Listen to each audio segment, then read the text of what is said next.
You are listening to the No Gimmicks, Just Sweat podcast with your host, Eric Logan. No Gimmicks, Just Sweat is dedicated to hearing the journeys and unique stories behind an athlete's training and what drives them. Get inspired to own your life and make the impossible possible. If you enjoy the show, please subscribe so that you never miss an episode. Also, please take a few seconds to rate the show and drop me a review. Now, let's get started with the show. Hello and welcome to another episode of the No Gimmicks, Just Sweat podcast. And today we have Amy DenHerder. Is that correct? That's correct. All right. See, I got it correct there. Amy, how are you doing today? I'm doing really good. Thank you. How are you? I am great. Thanks for asking. All right. So as with every episode, we start with a couple of rapid fire icebreaker questions. Are you ready? I think so.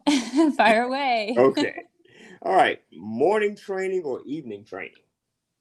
I prefer morning training. Okay. Cardio training or strength training? I guess mostly cardio training, but strength training is definitely needed as well. Yes, strength.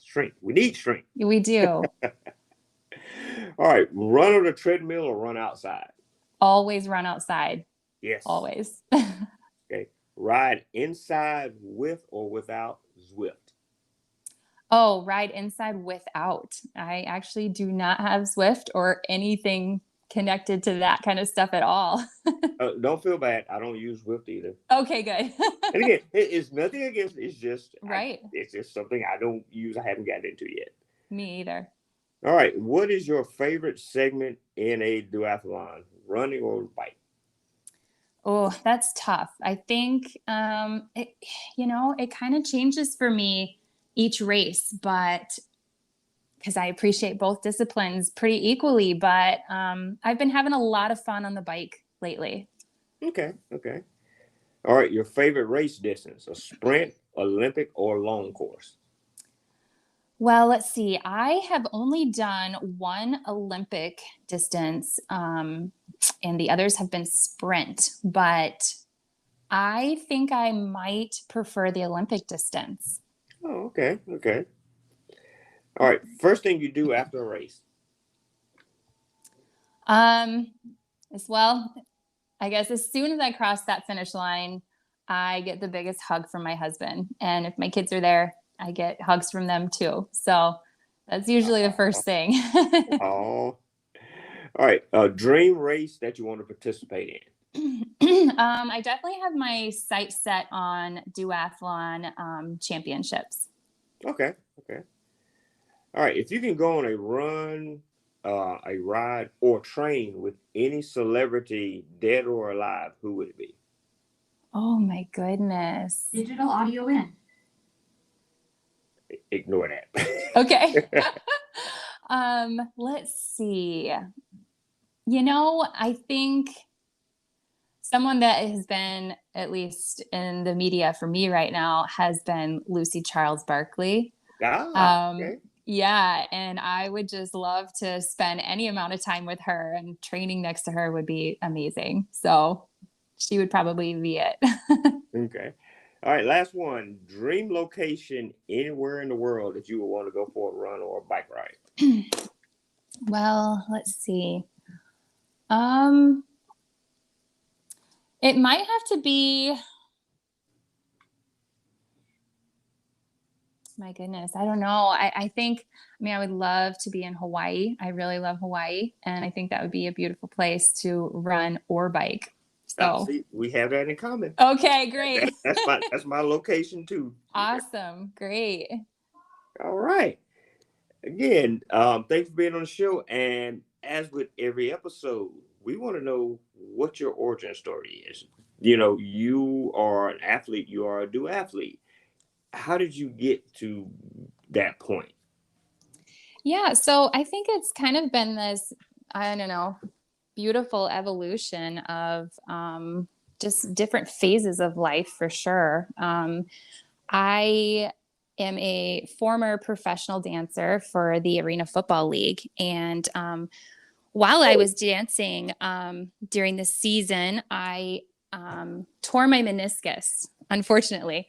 So that led me to an obvious injury, and I ended up having 3 knee surgeries to have it repaired.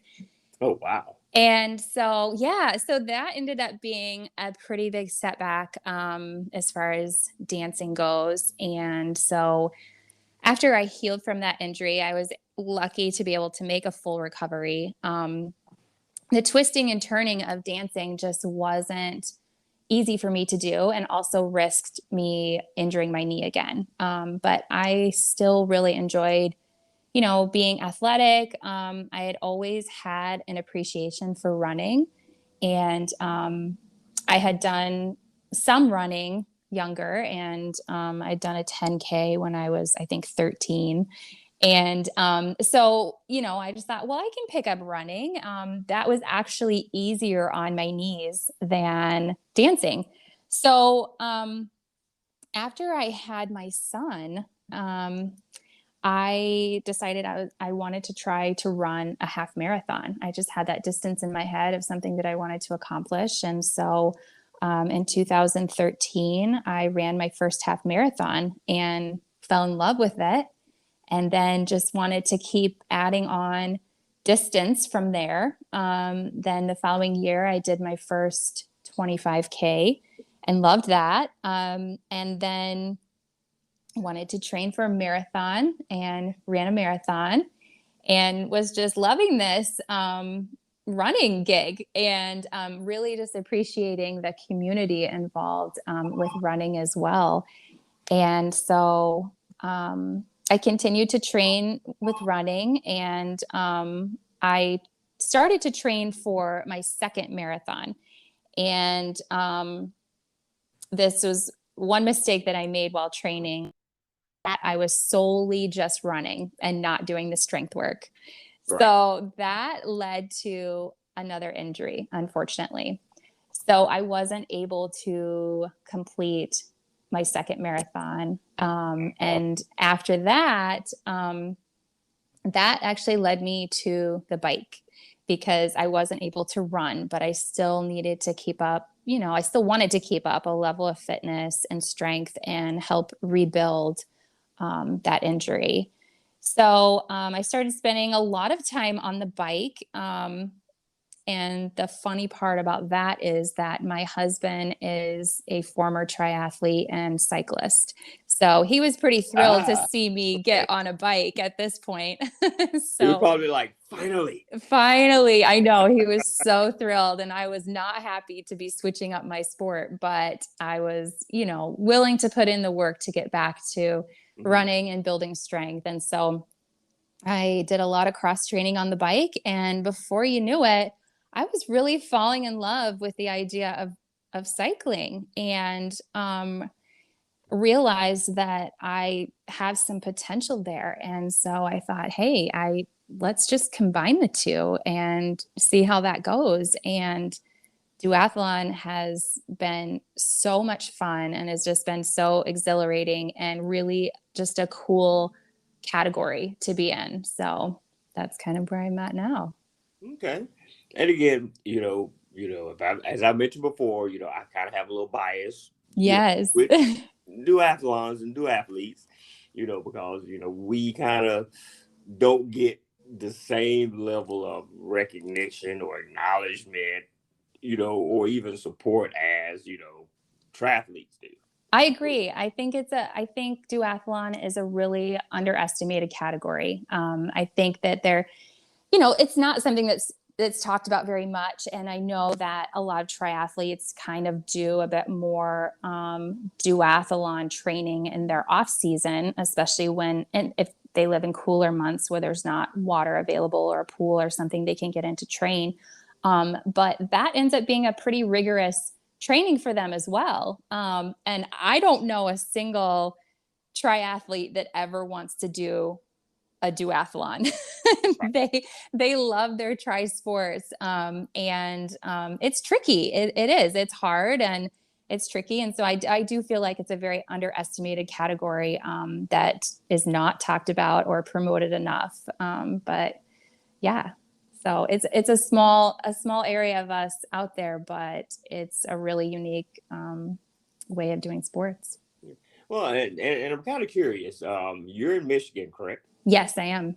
So how are duathletes, well, not just duathletes, but duathlons and triathlons, what is and I'm trying to think of the best way to word it, how does that look? I'm trying to compare it to, how it is down here in Georgia.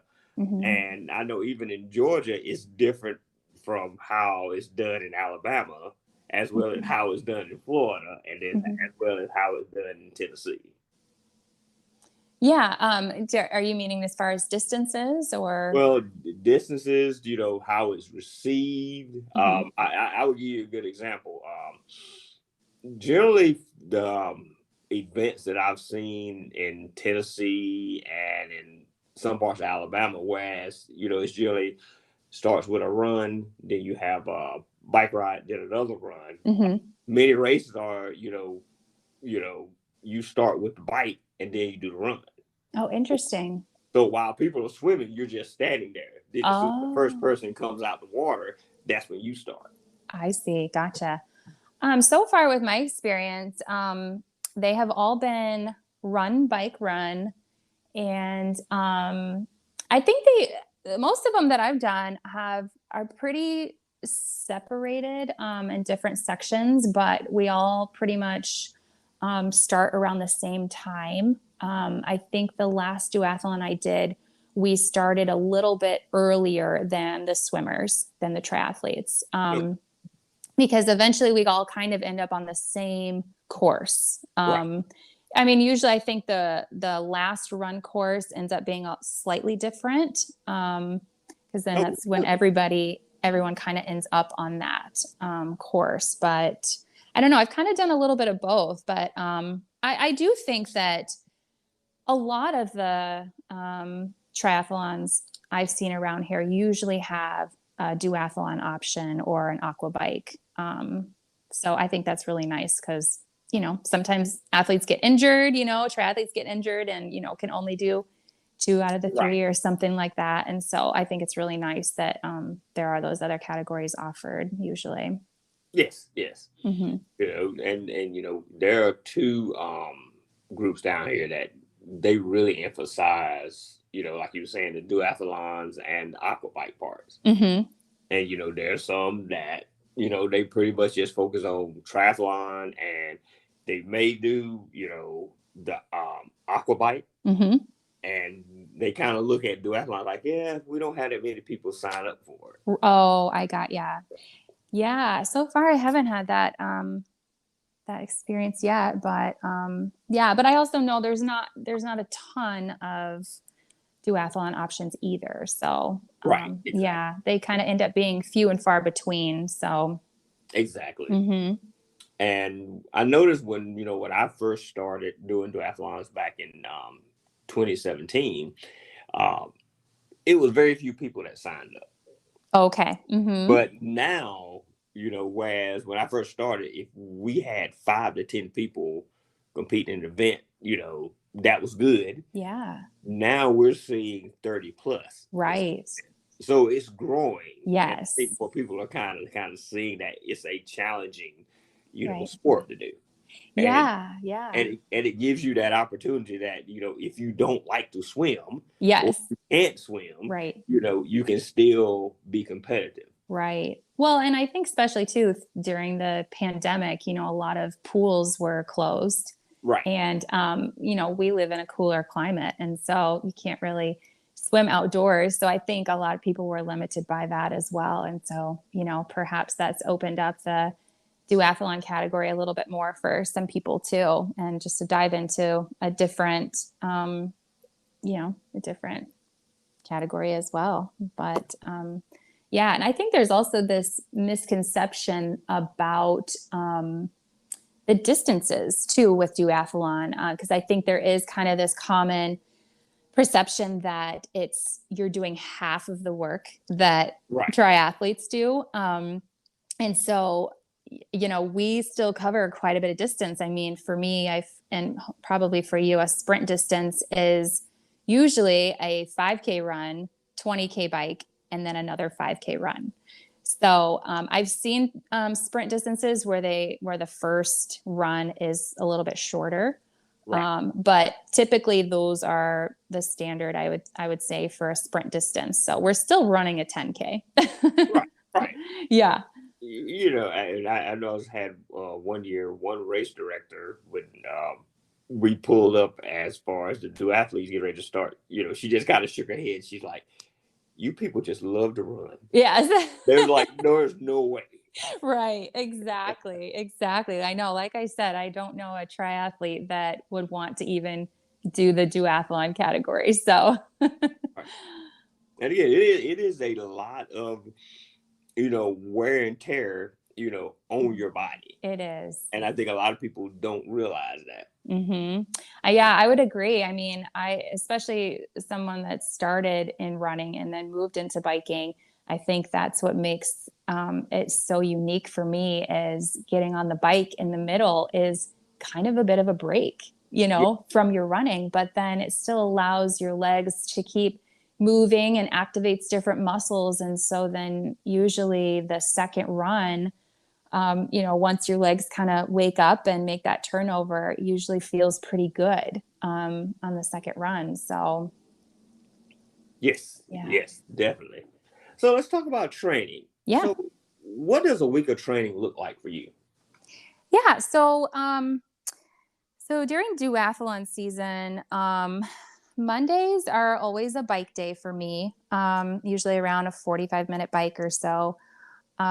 Tuesdays are a brick day, Okay. which I really enjoy that. I really like, they're usually shorter brick days than a full distance race, but I really enjoy just the practice overall, just transitioning between each of them. And so it's just really good to kind of stay in that mode of training and be prepared for race day.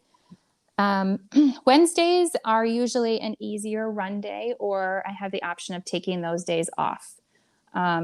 I'm not great with taking days off, but sometimes the middle of the week, just having that extra time off, or things get busy and need to run errand, is just nice to know that I've got that option as well. Okay. Thursdays are always a run day where I do speed work. And then Fridays, a pretty easy bike, usually around 30 minutes or so. And then Saturdays, I've kind of been switching up something new this past season, which I really, really enjoyed. Usually Saturdays were always my long run day, but my coach has been giving me the option, or we've kind of been going every other week, a long run 1 week, and then the following week, a long bike ride. Oh. So yeah, Okay. and I was actually worried a little bit about losing some of my run fitness, because I do feel like running is the one I have to work harder at. But it really has just been a nice break kind of for the legs, and it's just been really fun. I think it's been a nice adjustment to training. So I kind of get to look forward to that, especially on some weeks where the speed work might be harder. Knowing that I've got a long bike ride on the weekend and not a long run is kind of relieving in a sense. So yeah, that's kind of what my training week looks like. Okay, that's interesting. That's something I just made a note that, like, Yeah. switch up instead of doing a long. Okay. Yeah, I know. Try So next year. instead of like a 6 to 8 mile run, it'll be like a 20-mile bike ride. Right. Yeah. So. And with me, I was trying to do both in 1 week. So, but I spaced them. Gotcha. Hard. So, I had one day that was a long run day, and one day that was a long bike day. Okay. Yeah. But I'm like, interesting. Yeah. So you got my mind just going. See that duathletes, you see, connecting. I know. And I don't necessarily think, there's so much of a standard for training for that too, because I think we're challenged in different distances and running versus biking. So right. Yeah, I think just even, I'm still experimenting with what works best, or what's going to give us the best outcome without being burned out, but, building Exactly. strength and endurance. So yeah. Exactly. And you kind of answered the question about Yeah. having a coach. Mhm. So how has that been? Because you generally don't hear duathletes with a coach. Right. So, yeah, I have been with my coach. Her name is Anna Weber. She's two-time Olympic trials qualifier. Okay. And we have worked together since, I believe, 2017. So yeah, I obviously started out as my running coach, Okay. and Okay. has been such an asset to my life, not just with running, but with all things. And so really I felt like a pretty organic thing for her to switch over to help me with duathlon training. I think she's very diverse with what it takes to build an athlete so that they can be their best. And I know that that's what she's always striving to do, to make sure that I'm happy and healthy and, mentally sound is a huge part of her coaching. And so, yeah, I appreciate her, and I utilize her services and her heart and all things every day. So, yeah, it's great. She is definitely an asset to my life. Okay.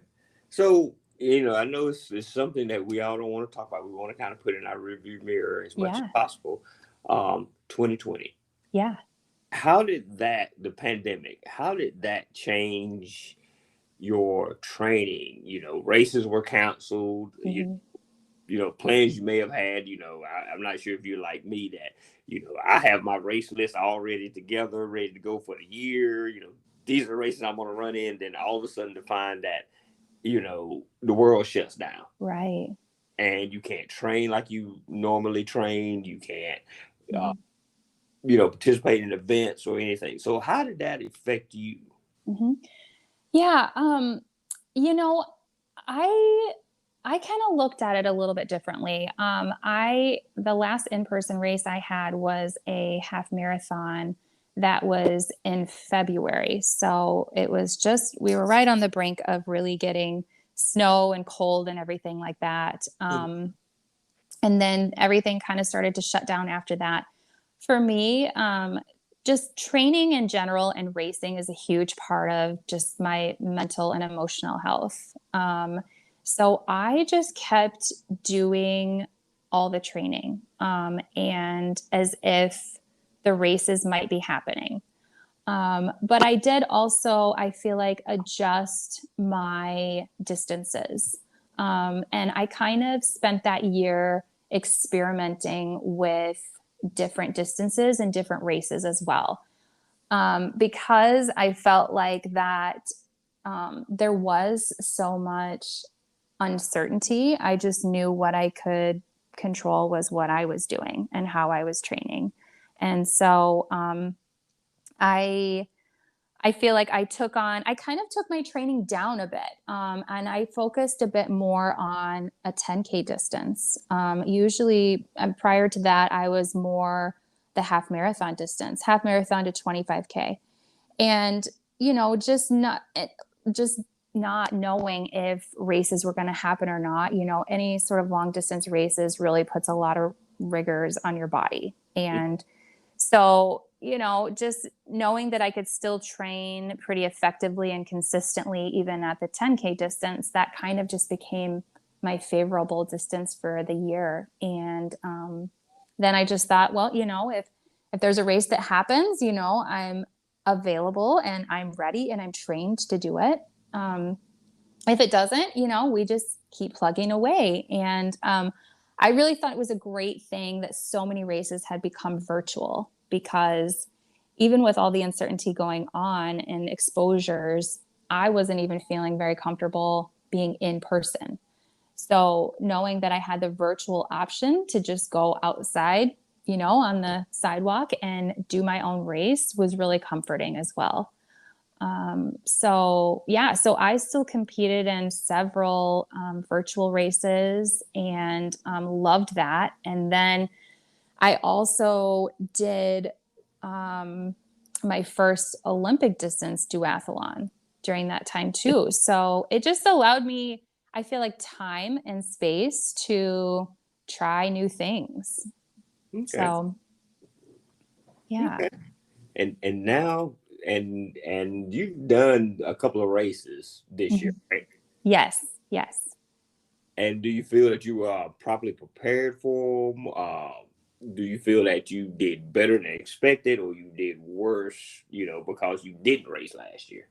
Yeah, these are great questions. So, I think, and this might be a relatable concept for some other people too. I actually ended up getting COVID last year in November, and that set me back for a very long time. So, despite having a really good year of racing and training, and then I think I had my last, I think I did the Olympic duathlon in August.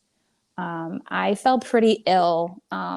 Thankfully, I was able to recover at home, but I was down for 15 solid days. And then I spent 6 weeks trying to recover after that, just to get back to running a mile. Wow. So I feel like that was a really big setback for me, physically, emotionally, mentally, all of the above. And so I spent a good portion of the beginning of this year rehabbing my body and getting back to, because I literally, the week before I was running 10 miles and then I fell sick and wasn't able to do anything for 6 weeks. So I really spent a huge part of the year rehabbing. And really, I started working with a dietitian as well, and just really finding better ways to nourish my body, to help my body with training and recovery, and just get all things back on track. So I would say that my expectations for this year, as far as race outcomes, were not set super high. I knew that I really needed to allow my body some grace this year, because I wasn't able to be my best and have consistent training for a long time. So at the beginning of the year, really my goal was to get to a start line and get to a finish line. And that's really hard, I think, too, once you've become competitive with yourself and wanting to keep seeing those personal bests. And so that was a bit of a hard pill to swallow. But I also know that I was really lucky to be able to even get back into sport in general. So, Yes. so in the beginning, it really was just getting to that start line, getting to that finish line, and then just maintaining a level of health. I mean, we're all still going through, the pandemic. And so I feel like the challenge this year too is just staying healthy, staying injury free, and doing what you can. And I definitely had fewer races this year with that in mind. And, as things came up with family and life and everything like that, I just didn't put a lot of pressure on myself to need to compete for that race, or, allowed myself to skip races and things like that and just focus on other ones. So, it definitely wasn't my best year, but I definitely did the best that I could this year with my training and my abilities. So I'm happy with that. Good. And it sounds like, you have a very positive mindset with that. And, and you have to have that in order to kind of, I want to say kind of maintain, the interest in the sport. Mm-hmm. Absolutely. And I think that, I have a great, I call them my tribe of people behind me, my coach, my dietitian, just the running and cycling community, my teammates. I think really having a good support system around you is so important, because it is easy to get down and get frustrated, and, knowing that you have people, even like yourself, we've connected so much, through Instagram, and we're Honey Stinger ambassadors, and just knowing that you have people out there that are still rooting for you, that know that, you're doing the right things and you're in the right place at the right time. And, that really helps lift your spirits too. Yes, definitely. All right. So let's change it up a little bit. Yeah. since you mentioned honey stinger, Yeah. so how do you fuel before, during, and after a race? So let's see. In the morning before a race, I always have Noon Prime. I drink Noon Prime, and always my go-to is an almond butter and honey sandwich. Interesting. Yeah, or I eat it on a bagel too, but I always have that combination, usually a little coffee and Noon Prime.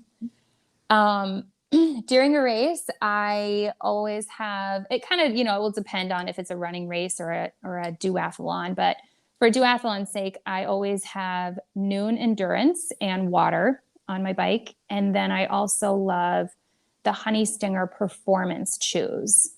Those are definitely my go-to. Those ones have a higher sodium intake or higher sodium in them. And I am a pretty heavy sweater, so I do require a lot of fluids and a lot of sodium. And then after, it just kind of depends afterwards, but I really do love to eat like it's a veggie omelet with toast. I usually do like some form of like eggs and toast or eggs in a tortilla and, maybe some tea and sparkling water, pretty much all the food afterwards. No burger, no pizza, no that reward. It always changes. I mean, I would probably end up having for dinner for sure. Okay. But, yeah. And I usually, especially with racing, I usually race pretty hard. So it usually takes a little while for my stomach to kind of turn over. So I just kind of wait a little bit and then just kind of ease into it. But I feel like I usually just end up eating for the entire day after that. I can relate. Yeah. All right. So what is your go-to running shoe? I wear the Saucony Triumph. Okay. Yeah. And what bike do you ride for your races? So right now I have an older BMC, and it's just a road bike. And actually this bike is super special to me. Before this bike, I just had a regular Cannondale road bike and with flat handlebars, and that was the bike that I raced my very first duathlon on, which I will say, it does not matter what equipment you have. All that matters is your heart and just putting your all into it, because I was a little worried that I didn't have a triathlon bike or something fancy. And I actually did very well and got second overall at that race. So, but I really did want to get a new bike after that. And my husband found this BMC road bike, I think on Marketplace or something like that. Right. And I asked for money for my birthday from friends and family so that I could get this bike. And it was a bit of a fixer-upper, but I'm really lucky in the fact that my husband he calls himself the unlicensed bike mechanic, because he used to work at a bike shop. So he's very skilled with bikes. And so we got this bike thanks to friends and family, and my husband has put some blood, sweat, and tears into fixing it up for me. And so it's definitely been just kind of a piece that's dear to my heart. And so I race on a pretty simple BMC road bike that's an older style, but I love it. Sweet. All right. This is kind of a two-part question. Okay. All right. What is your proudest moment as an athlete? And then on the flip side, what is your worst moment or the biggest mistake you've made as an athlete? Oh, okay. This is good. Proudest moment, it's really hard to pinpoint just one thing. I think that every accomplishment I have is a super proud moment. And sometimes I feel like, oh, this one topped the last one, or this one topped the one before that. So I do just feel like every accomplishment I have is just I don't know. It makes me so proud, and I just feel very lucky. And I think that every time that my kids get to experience something like that with me makes it feel like the proudest moment, because they are just so proud of mom, and they're ecstatic, and they love seeing me do what I love to do. And I mean, they see me train all the time. And so really, I think getting to share races with them is really exciting and makes me super proud. And then I think probably one of my least proudest moments was truthfully the first in-person race that I had after the pandemic started.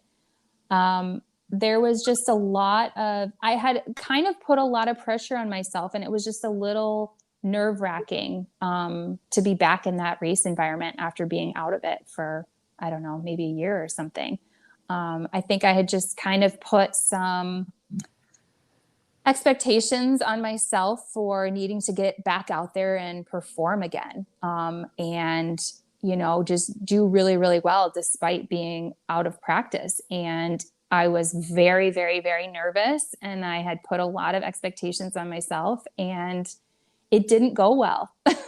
It could have gone well. I finished the race and it went okay. But I just felt like all systems started acting up right from the beginning, and my body was just not having it. And it was just evident that I had put so much stress on myself mentally that physically my body was not happy about it. So, Right. Yeah. Right. All right. So what would you tell someone pretty much that, if their mindset or their take on it is that, oh, it's too late for me to start, whether it's to start doing a duathlon, a triathlon, or a run, just anything, what would you tell them, even if they feel like I'm too old, my life is busy, I don't have time. What would be your advice? I feel like I actually hear these comments quite a bit. And well, first of all, I don't feel like we're ever too old to do anything.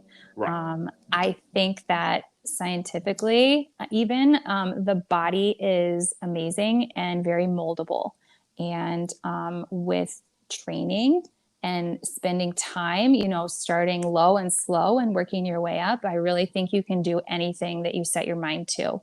I think just like anything else, any job, I think you're going to get out of it what you put into it. And, I like to be an example too of, I do hear a lot, like, people have, knee problems or, things like that. And I know there are certain injuries that prevent people from doing certain things as well. But, I've had 3 knee surgeries. I've had 2 kids, and it's possible, there are all things that are possible. And I think this is where I also think like coaches come in handy, because they will help people train smart. And I think that's the number one thing. But I think that really, I do think you can do anything that you set your mind to. And it's also helpful to find a community and find support in something that you want to do, because you'll find that there's people from all walks of life that are doing those things, and it's not segregated to, a certain type of person or a certain age. And for me, I mean, as I get older each year, I get better at what I'm doing. So yes, definitely. Yeah. All right. So what is a non-athletic fact about you that most people don't know? Let's see. Well, something that maybe is a bit more relevant right now is I really enjoy watercolor painting. Oh, okay. Yeah. I'm thinking like, has she ever posted anything like that? I don't think so. I don't think so. No, it's something that I really definitely do on the side, and I really enjoy doing it. Like if we go on vacations as well, because I think I get more out of my own element and Right. can just be more creative. I am a bit more of an artistic person as well, but so yeah, that's kind of something I like to do on the side. Okay. So what's next for you? Is there anything specific that you're training for or getting ready for? So yeah, well, you as well. We're just kind of both coming off of duathlon season and wrapping that up. So that's just kind of come to the end, and I've kind of just been taking a little bit of time to just stay in maintenance mode right now. I don't really have a race, I would say, set on the horizon. There are some really amazing races that happen in the next coming months that I try to be a part of, more, I think, for fun. But yeah, I'm just in maintenance mode right now, caring for my family and just kind of letting my mind and body reset to get the mental and physical bandwidth I need to start the new focus. Okay. You got any last words you'd like to share with our listeners? Yeah, just that I think my biggest message too that I try to get out there as an athlete, as a wife, as a mom, is just that everyone is welcome in sport. And I want everyone to know that no matter who you are, where you come from, what you believe in, I think this is a beautiful thing about running and cycling and just movement in general, that everyone is welcome. And if you have disabilities or things that prevent you from doing these things that you love or want to be a part of, there's always options out there. And my space on Instagram is always, a space that anyone can come to with questions or anything they ever want to chat about, or if they ever need support. I'm your biggest cheerleader. Yes, she is. I can attest to that. Yes. Yeah. All right, Amy, thank you for being on the show. Thank you so much for having me. All right. And if anyone wants to get in contact with you, how can they do so? I'm on Instagram at honestly Amy Lynn. Okay. All right. So again, thank you. And hey, have a wonderful day. Thanks so much, Eric. You too. All right. Bye-bye. Bye-bye. Thank you for listening to this episode of the No Gimmicks, Just Sweat podcast. We really appreciate everyone who tunes in each week. If you enjoyed today's show, please support us by subscribing, rating, and reviewing this show wherever you listen to podcasts. And remember to tell your friends about the No Gimmicks, Just Sweat podcast, so we can continue to have awesome conversations with everyday athletes just like you. Until next time, have an amazing week.